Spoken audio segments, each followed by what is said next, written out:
I am recording. I can put this on YouTube. It's something you can follow up on afterwards. So we're going to talk simple interest, and just so you know, we are going to look at that alongside what's called compound interest.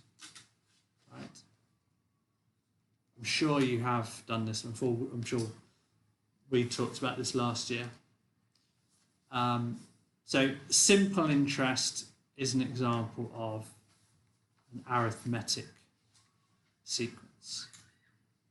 Compound interest is a geometric sequence. Also known as, this would be called a linear function or linear relationship. Anyone know what a geometric one would be called?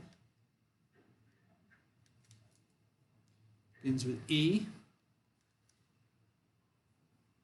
We've got to start making all the links. They're all these things come in lots of different places and ways. And we don't want to have to learn different things if we've already got the skills. No ideas? So Jim, how do you get an arithmetic sequence? What do we have? How do you create one? Reoccurring. Not well, it depends what you mean by recurring number. Like it increases. What's it called? Same. So it's always plus D, yeah? What's that called? So it's a common difference. Okay.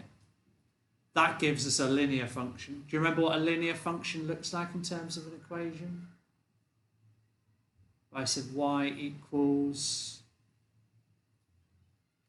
ax plus b, or you might recognise it as mx plus c.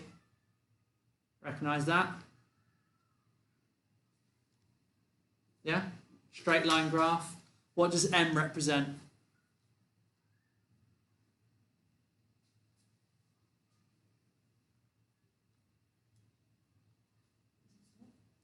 Good. Slope. Another word for slope would be gradient. Do you know what the plus c represents? So that would be the y-axis intercept, right? Another way to think about it would be our initial condition. So what do we have when we start things off? So that's applicable when we're talking how we apply them. So this is the one of interest at the moment, but a compound interest, how do we get a geometric sequence? So it's not plus D, it's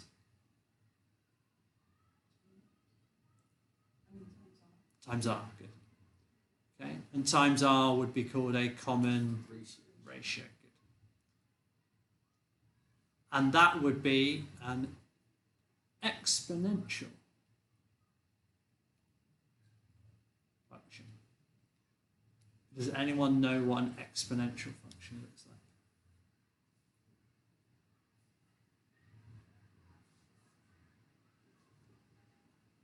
like? No?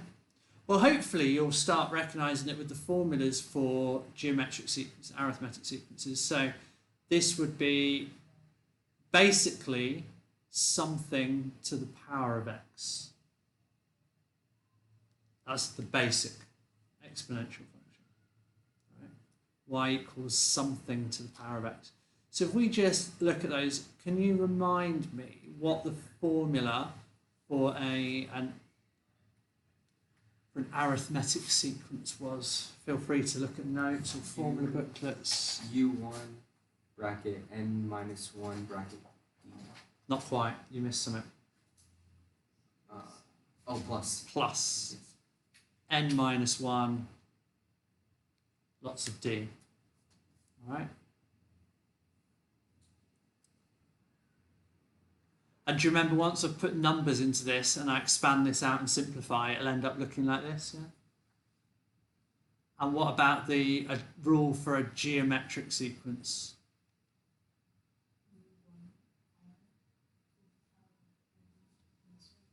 Yeah.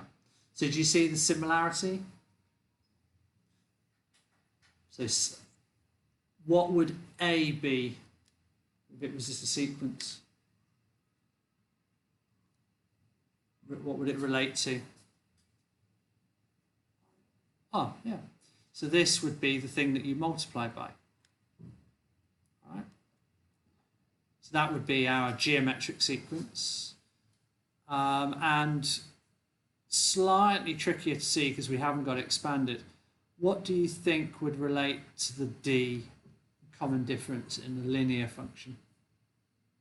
So in the mx plus c or the ax plus b, which one do you think?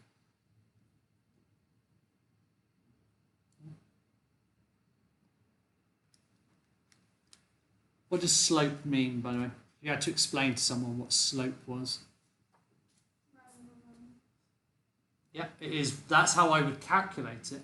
What would it actually, what, if you had to talk to an M3 student or even an M2 student, they start in M2 looking at slope of straight lines, how could you explain to them what slope was? So it's rise over run, but I'm like, what do you mean rise over run? I have no idea what you mean by that. So like basic level of what would slope be? How much the line rises or goes down. How much it goes up or goes down, yeah? Simple as that. Okay. And what does D represent?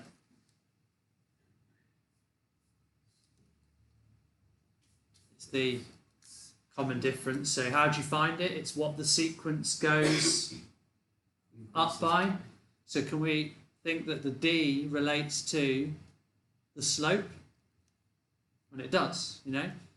If I give you some numbers in this one, just to work with, right? Just as an example. So if I said to you, UN, I'm going to call that Y, that's the value I want to work on. At U1, I'm going to say the first term is 4 plus N would be my X minus 1, and then I'm going to leave D as D, right? So we need now to confirm that if I expand this, I end up with something where D replaces the slope. Does it happen? So could you rewrite this for me? You want to know how to do it? Okay, so that's the start of it. So we've got y equals, what do you say, 4? 4 plus, what would be dx? Yeah. Minus d. Okay. And now I can collect things together a little bit. You're right if I then go, well, if I put the dx first, and then it's plus 4 minus d. Okay. Now it looks a little bit messier than it was before. But what we do see is that the D is in front of the X. It's what we multiply the X by. Right? It's also involved with the y-intercept as well. Okay? The plus C bit has the D involved. But the important thing is to show that the plus D, the common difference, what the sequence goes up by, is also the slope. Which makes sense, because if the slope is what it goes up by, it would be a bit weird if it wasn't like that. Yes? Why is it plus 4 minus d instead of minus 3? So is this... Say that again, sorry. Why is it plus 4 minus d instead of minus 3 plus 4? Does it matter? I'm asking, does it matter? Well, if d was a number, maybe. Or like if there was a number in front of it. Because... But there isn't. But so what I've done, look, when you want to rearrange equations and things, each thing, so this here, and then this, how many, what are those separate things called? So I'm going to have, that is a positive 4, and this is a positive x minus 1 times d. And each one of those things is called a term. Right, in the expression. So I can put a plus 4. Now this time, every time there's a plus or a minus, I have a new term in the expression. Right? By expanding the brackets, I've actually made it what's called more complex because I've now got more terms. So all I've done is I've taken that positive 4 at the start and written it in a different place. Does that make sense? So I could put it as dx minus d plus 4 if I like. But what I'm wondering whether you're thinking is, can I then simplify those? No, we can't. So that's why I personally left it this way round so that I could see that the d's were separate very clearly. So that's all I did there. But no, I could have put minus d plus 4. All right. So what we're doing then is I just wanted to go through that because I wanted to show you the link between stuff that you've already done with slope and intercept and things, stuff that you've already done with arithmetic sequences. The formulas are all there. It applies in more than one thing. So really, that's already 2 topics that use the same maths. So you've got half as much as you think to learn. Right? So what we actually want to do now is talk about how we're going to apply it. You'll notice I've stopped talking about geometric because we're going to move on to simple interest. Does anyone want me to stop and you can write that down, or yeah? No? I'll pause. So what is your understanding about interest? Interest rates, things like that.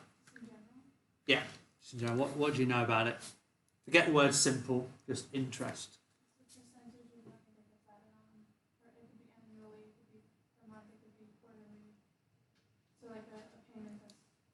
What's it for? Why do we have an amount that gets added on? Well, if you're doing an investment, the interest would be so that each interval you get more of the money. And why do you get more money? I mean, you're right. Everything you're saying is right. I'm just wondering why. You're still answering what? What? It's a really simple answer. I'm not trying to catch you out. Why do we have interest? Nobody? You're right. I mean, it's an amount added on. If I invest some money, there's an amount added on, yeah? If I borrow some money, how does interest work then? You have to pay back the interest so that the person or company you got the money from gets some kind of profit. So what is interest in that case? It's a, or to you? It's a cost, yeah. Like you're saying, it's an expense, it's a cost. Could we think of it the same way? If I invest money, why am I getting interest? Well, if you're invested in a stock, then you would get money just because the stocks were raised. But if you're invested in some kind of like bank plan for like a college tuition. Yeah. Why do they give you interest for a bank plan? Yeah. Because why is you're it? putting your money in there and it's a large sum, and the bank can use that for Okay. So for you, it's would be considered a reward, yeah? Yeah. So this is what we're thinking of interest. Depending on what side of the transaction you're on, you're either being charged some money for borrowing some money. Did you, I take it you've, I don't know, have you read The Merchant of Venice? Shakespeare, what was his thing? Is it that one with, who's the guy that kind of, the pound of flesh thing? Is that the same story? Or is that something else? I think it was that one. It's one of the stories where back in the day it was illegal to charge people for lending them money. All right, you weren't allowed to charge for money. But the argument then came out. So, well, if I lend you money, my money, what can I no longer do? Use the money. So I am at a disadvantage because I've let you have some of my money. You can do stuff that you couldn't do ordinarily. So the interest, from my point of view, I'm going to charge you, I'm going to give you a cost on that because I can't do what I want to do with that money. Right? Now, if you put money into a bank, why do they give you interest? Well, because, as Samara said, they want to use your money to either invest or they're going to lend it to other people and charge them. So they need to give you a reward because, again, you're losing out on your money. Right? So it's that amount of money. And there are different ways that people determine how much money they should get. So if I just asked you now to come up with an idea. So let's say I'm a poor teacher. I don't get much money. And I know you've got stacks of it hidden away in your rooms. And I go, can I borrow some money off you? You go, yeah, sure, Mr. Potts. You can have 10,000 of my dollars. Won't matter to me, right? But it's going to cost you. What method would you come up with for charging me, for me having that money? Have a think.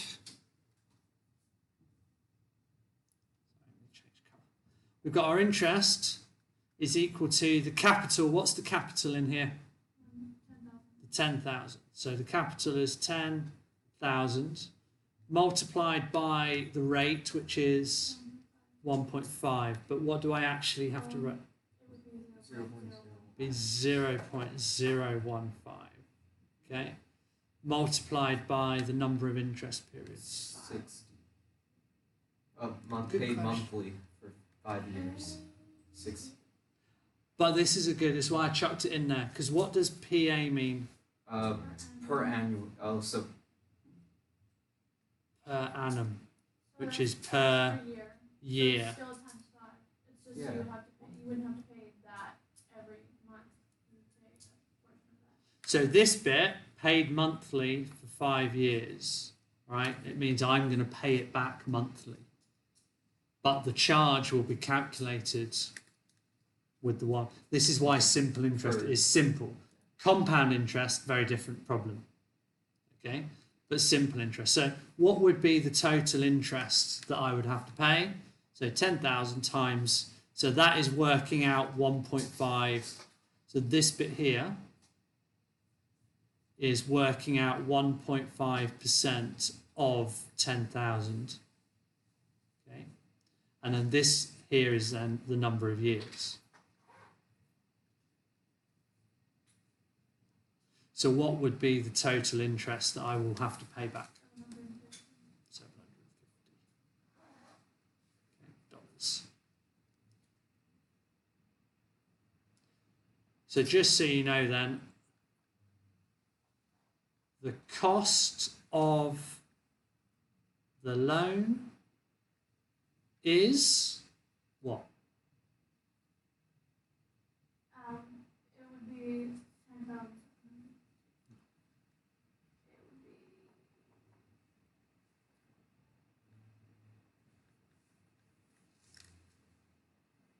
Go on, computer, 750. The cost is the interest. So the cost to me, because the 10,000 can't be considered a cost because I was given it in the first place. I am going to have to give that back.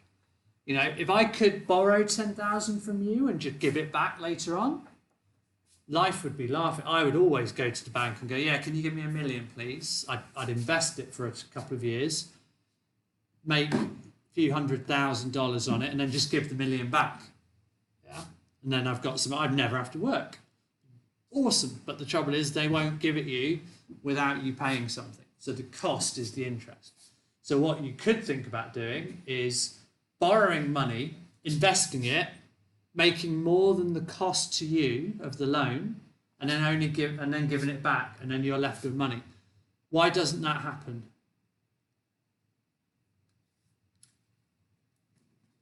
You think? Any ideas? Why can't we just do it now and go and borrow some money, invest it, and make a load, like thousands from it, and then pay back only what we borrowed plus a little cost? Why don't you think that happens? Number one, the bank needs to make sure that you have like a payment plan and what you're using it for isn't gonna. Yeah, so they're not going to lend it for anything that you know you're going to risk all their money. They need to know that you're going to give it back. Another thing is, if I borrow 10,000 today, but I say I'm going to have paid it back by 5 years, when do you think the first payment is going to be?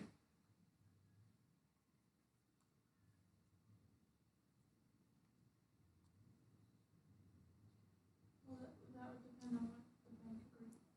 Yeah, but normally if it's a monthly repayment, I'm paying back first month. We don't wait for 5 years. I've got a loan for 5 years, but I have to pay back immediately, but in installments, little bits of it, not all of it. All right. So if I borrow 10,000 and I chuck it all in investment, they're going to go, all right, give me my first however much money back. And I'm going to go, I can't give it you back because it's invested. Right? And the other thing is, why do banks have other people's money? Because they're doing the same investments that you want to do. Therefore, they're going to charge you more money than you can make, unless you're very good at these things. Yeah. So, got to be, investing in a new business that you know is going to skyrocket. Buy shares in something that's going to go up really quickly. You've got to be really good. Find the right thing. All right. So that's our interest rates. It's just simple interest. It is quite nice and simple, yeah. Right. So there are some other examples there. Can I just get you for a bit of practice then? We've only got 5 minutes. If you turn to page 247 and have a look at exercise 5L, we've got question there. Well, several questions for you to have a look at and work through. Let me know if you need any